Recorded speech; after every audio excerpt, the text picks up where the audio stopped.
എന്തായാലും സജിത്ത് കഴിഞ്ഞ ഏതാനും മണിക്കൂറുകളായി മാധ്യമപ്രവർത്തകർ അദ്ദേഹം കൊച്ചിയിൽ നിന്ന് തിരുവനന്തപുരത്തേക്ക് വരുന്നു. തിരുവനന്തപുരത്ത് എത്തിയ ശേഷം മാധ്യമങ്ങൾ ചോദിക്കുന്നു. അപ്പോഴൊന്നും വി.ഡി. സതീശൻ ഒന്നും പ്രതികരിച്ചിട്ടില്ല.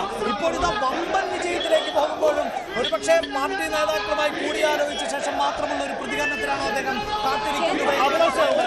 ഒരു കാര്യം കൂടി ഞാൻ പറയാം. അതായത് കേരളം കണ്ടതിൽ വെച്ച് സമീപകാലത്തുണ്ടായതിൽ വെച്ച് ഏറ്റവും വലിയ ഒരു തെരഞ്ഞെടുപ്പ് തന്ത്രജ്ഞൻ എന്ന തരത്തിലേക്ക് സതീശൻ മാറുന്നു എന്ന സാഹചര്യമാണ്. കാരണം കൈ ഉയർത്തി അദ്ദേഹം അഭിവാദ്യം ചെയ്യുന്നു. തങ്ങൾ വിജയിച്ചതെന്ന് അദ്ദേഹത്തിന്റെ ശരീരഭാഷയിലൂടെ അണികൾക്ക് പ്രവർത്തകർക്ക് ആവേശം പകരുന്നുണ്ട്.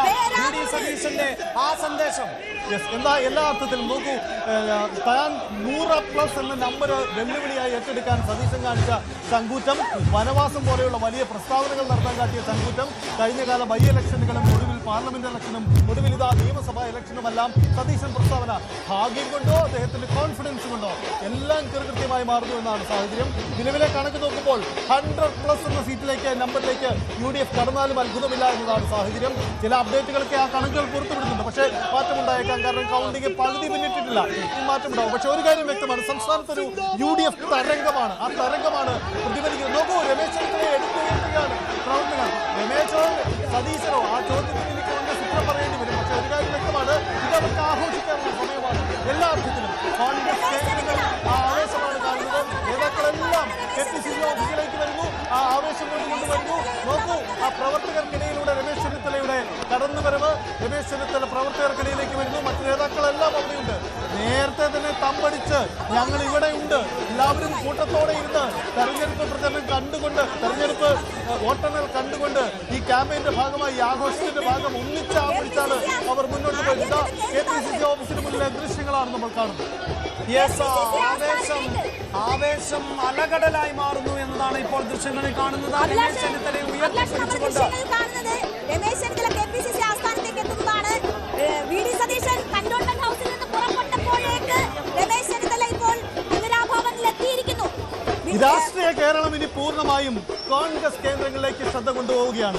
ആരായിരിക്കും മുഖ്യമന്ത്രി? വേഗത്തിൽ ചർച്ചകൾ വഴിമാറും. സ്വാഭാവികമാണ്. ഇനി തീരുമാനങ്ങൾ ഉണ്ടാവണം. ആ രണ്ട് മുഖങ്ങളാണ് ഇപ്പോൾ പ്രധാനമായും പ്രേക്ഷകർ കണ്ടത്. നേരത്തെ വി.ഡി. സതീശൻ, അതിനുശേഷം ഇതാ രമേശ് ചെന്നിത്തല.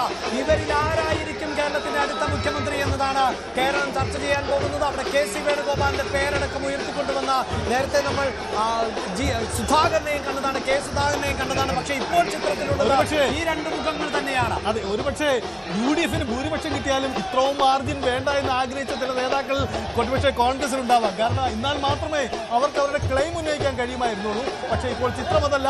വി.ഡി. സതീശൻ പറഞ്ഞതുപോലെ ഒരു 100+ അല്ലെ 100 അടുത്തെത്തുന്ന നമ്പറിലേക്ക് വരുന്നു. ഘടകകക്ഷികൾക്കും ഇത്തവണ കാര്യമായി ഒന്നും ചെയ്യാനുണ്ടാകില്ല. കാരണം വലിയ ഒരു മെജോറിറ്റിയിലേക്ക്, ഒരു പക്ഷേ ഒറ്റയ്ക്ക് ഭൂരിപക്ഷം എന്ന നിലയിലേക്ക് പോലും കോൺഗ്രസ് എത്തുമോ എന്നതാണ് 70-71 എന്ന മാർജിനിലേക്ക് കോൺഗ്രസ് എത്തിയാൽ അത്ഭുതപ്പെടേണ്ടതില്ല.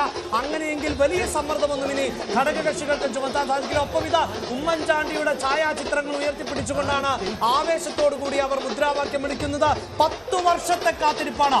ഇതിനിടയിൽ തദ്ദേശ തെരഞ്ഞെടുപ്പ് വിജയക്കൊടി പാറിച്ചിട്ടുണ്ട്, ലോക്സഭാ തെരഞ്ഞെടുപ്പ് വിജയക്കൊടി പാറിച്ചിട്ടുണ്ട്. പക്ഷെ ഒരു സംസ്ഥാനം ഭരിക്കുക എന്നത് അതിൽ നിന്നൊക്കെ വ്യത്യസ്തമാണ്. കേരളത്തിന്റെ ചരിത്രത്തിൽ ആദ്യമായി 10 വർഷം പ്രതിപക്ഷത്തിരുന്ന കോൺഗ്രസിന്, UDFന് ഇത് തീർച്ചയായും ആഘോഷിക്കാനുള്ള നിമിഷം തന്നെയാണ്. അവരുടെ ആഘോഷമാണ് പൊട്ടുന്നു എന്നതിൽ ഒരു തർക്കവുമില്ല. കേരളം മുഴുവൻ ആ ആവേശം പടരുകയാണ്. ആഘോഷത്തിൽ പങ്കെടുക്കാനായി കന്റോൺമെന്റ് ഹൗസിൽ നിന്ന് ഇന്ദിരാഭവനിലേക്ക് പോവുകയാണ് വി.ഡി. സതീശൻ. അദ്ദേഹം പറവൂരിൽ ഇപ്പോൾ 4 റൗണ്ട് പൂർത്തിയാകുമ്പോൾ 1606 വോട്ടിന്റെ ലീഡ് നേടുന്നുണ്ട്. അങ്ങനെ കൂടി ആശ്വാസം വരുന്നുണ്ട്. രമേശ് ചെന്നിത്തല നല്ല രീതിയിൽ ലീഡ് ഹരിപ്പാട് നടത്തുന്നുണ്ട്. രമേശ് ചെന്നിത്തല ഒരുപക്ഷെ പ്രതിപക്ഷ നേതാവിനേക്കാൾ നല്ല വിജയം ഒരുപക്ഷെ രമേശ് അതാണ് എടുത്തു പറയേണ്ടത്. അതായത് ഒരുപക്ഷെ നമ്മൾ ആദ്യമേ ക്യാമറ വി.ഡി. സതീശനിലേക്ക് പോയപ്പോൾ അദ്ദേഹത്തിന്റെ ശരീരഭാഷ അത്ര സുഖകരമായില്ല. കാരണം അവിടെ പറവൂരിൽ ലീഡ് പിന്നിലായിരുന്നു, ടൈസൺ മുന്നിട്ട് നിൽക്കുന്ന ഒരു സാഹചര്യമുണ്ട്. പക്ഷേ രമേശ് ചെന്നിത്തലയ്ക്ക് അങ്ങനെയായിരുന്നില്ല. വോട്ടെണ്ണൽ ആരംഭിച്ച ഘട്ടം മുതൽ ഇപ്പോൾ പോലും രമേശ് ചെന്നിത്തല കൃത്യമായ ആധിപത്യമാണ് പുലർത്തുന്നത്. ആ കൂടുതൽ വാർത്തകൾക്ക് News 18 Keralam YouTube channel subscribe ചെയ്യുക.